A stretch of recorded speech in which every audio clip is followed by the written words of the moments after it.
Bonsoir, oui, merci.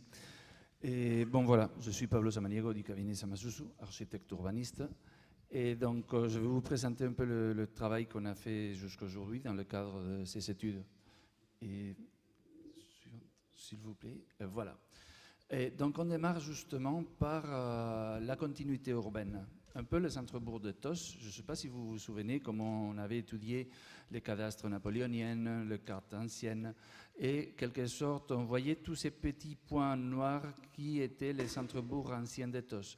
On voyait comment dans le temps, dans le siècle XX, le bourg de Tos s'est développé beaucoup au sud, mais quelque part, et l'effet de créer ces quartiers au nord vient équilibrer le bourg entier, et on est à une distance relativement courte du centre-bourg, ce qui joue à faveur de cette mixité, de faire un quartier qui vit, qui vient alimenter la vie quotidienne du bourg de Tos, les commerces de proximité et les services existants. Donc quelque part, cette idée d'une continuité avec le quartier existant. Si vous voyez, dans la route de Souston, maintenant il y a un lotissement qui vient d'être fait il y a peu, il y a un autre lotissement en travaux. Donc les quartiers viennent se connecter en direct et donner une continuité complètement à cette tâche urbaine qui se développe au nord de la commune aujourd'hui. Et oui, voilà, la suivante, c'est bon. Et par rapport, pour créer ces quartiers, donc on a créé une voirie nouvelle. La voie existante étant celle qui nous mène vers Souston au nord, vers Sors-Seignos à l'ouest et vers Saint-Vincent-Tyros au sud-est. Donc nous, on vient créer une voirie. Depuis le rond-point existant au camping, il y a une voie qui va est-ouest. Depuis la rue de la Comian, la zone d'activité, il y a un emplacement réservé qu'on vient utiliser pour connecter, et on vient monter en utilisant cette idée de chemin ancien qui faisait nord-sud, on vient connecter le centre-quartier qui se situe plutôt là. Et on vient créer une voie nouvelle, une bretelle, qui connecte avec l'autoroute au nord-est. Donc, bon, on a étudié le trafic, l'évolution du trafic par rapport au centre-bourg, et le fait de créer cette bretelle, cette antenne vers l'autoroute, vient, à terme de l'opération, et avec les nouveaux habitants de ce quartier, plutôt désengorger la situation du trafic dans le centre-bourg, plutôt que nous emmener de nouveaux flux. Par contre, une solution à terme devra être étudiée, parce que l'évolution, on sait que le département, et notamment le territoire Max, a une attractivité très très importante, donc il y aura des solutions à étudier pour le trafic. Déjà, on a vu que dans les PLU, il existe un emplacement réservé pour un contournement ouest, qu'on les signale simplement comme possible chose à étudier. Mais dans un délai plus long, d'ici 10 ans, 20 ans, quand l'évolution de la population nous le demande. Par rapport au plan de masse, donc vous voyez la voirie principale, c'est comme en forme d'Y, on va vers le nord-est par là, la voirie de Souston existante, la départementale existante. Et on avait étudié aussi ces chemins nord-sud. On a vu qu'ici, le long d'un chemin qui existe encore aujourd'hui, il y a comme une sorte de couloir paysager. Il y a une zone boisée là existante, il y a quelques arbres, des terrains agricoles. Donc notre idée, c'était de nous appuyer là-dessus, de profiter de ces paysages existants des terres agricoles et de créer une sorte de couloir paysager, mais en laissant les terres agricoles existantes, en laissant la zone boisée qui nous signale ce couloir et qui nous mène vers le centre-quartier qui viendrait se situer là. Ça serait un peu le point le plus dense de ce quartier qui est à côté du golfe. Quelque part, c'est aussi le point de la mixité. Il y a les hébergements touristiques qui se situent plutôt là, ou l'hôtel, ou la résidence tourisme.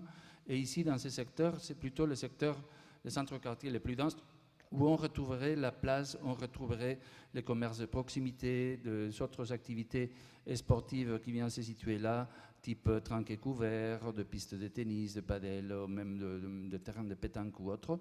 Ce sont des activités qui sont aussi à côté de la place. Donc on a vraiment une mixité d'usage et un lieu convivial.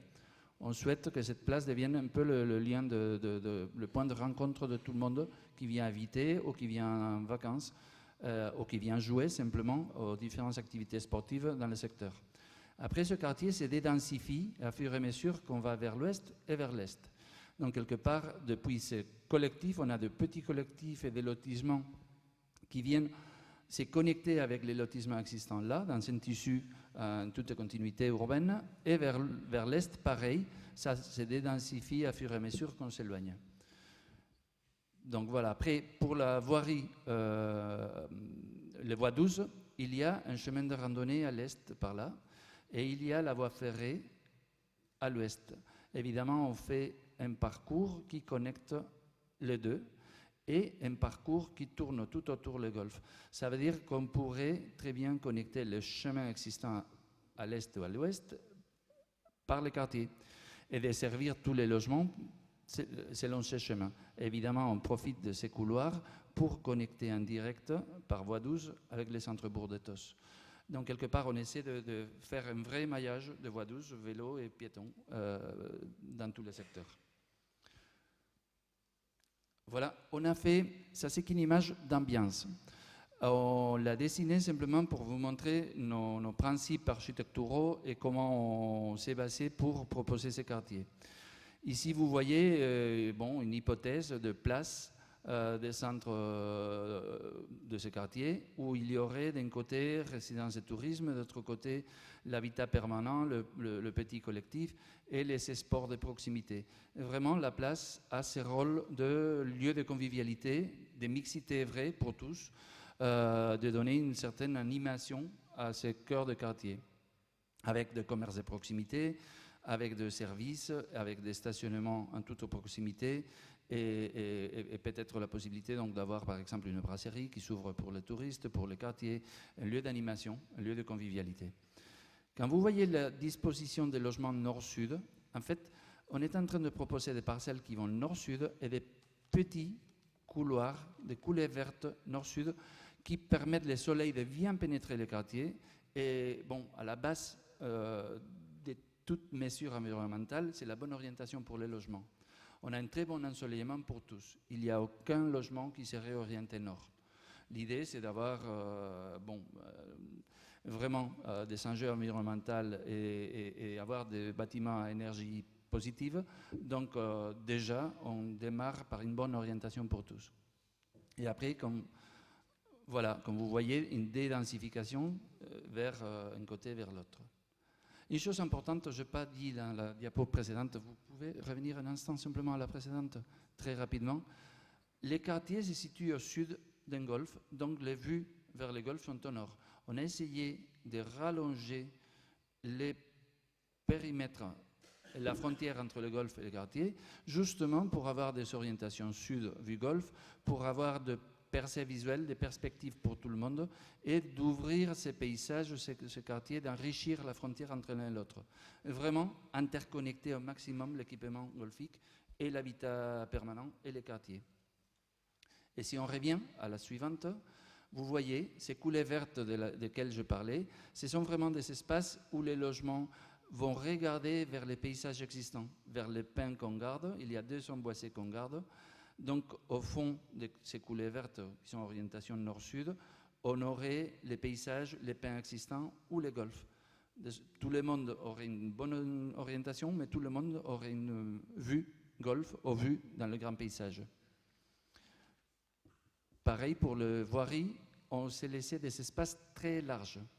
Donc ça c'est un exemple de la voie qui connecte depuis le rond-point du camping et jusqu'au centre quartier. On aurait une voie d'aller, une voie de retour, la piste cyclable, la voie douce au centre, des espaces des nus paysagers pour récupérer les eaux pluviales partout et des largeurs sur l'espace public très vastes, 28-30 mètres. Vraiment une qualité sur l'espace public très importante et une urbanisation très simple. On est dans les Landes, on ne vient pas imposer de bordures ni de choses. On fait un aménagement simple, bien intégré dans les paysages, avec des pins parasols sur certaines voies, des platanes sur d'autres. On essaie de garder toutes les zones humides existantes sur place. En fait, dans les quartiers, on les garde toutes. Et on essaie de travailler dans des principes où les maisons qui sont à proximité profitent de vues sur les zones humides existantes. en considérant que les zones humides sont une qualité paysagère. Donc, c'est le cas. Au sud du quartier, il y a une zone humide assez importante. On garde le boisement qui est au sud, on garde la zone humide, et les logements s'ouvrent au nord vers le golfe, au sud vers ces paysages existants et qualitatifs.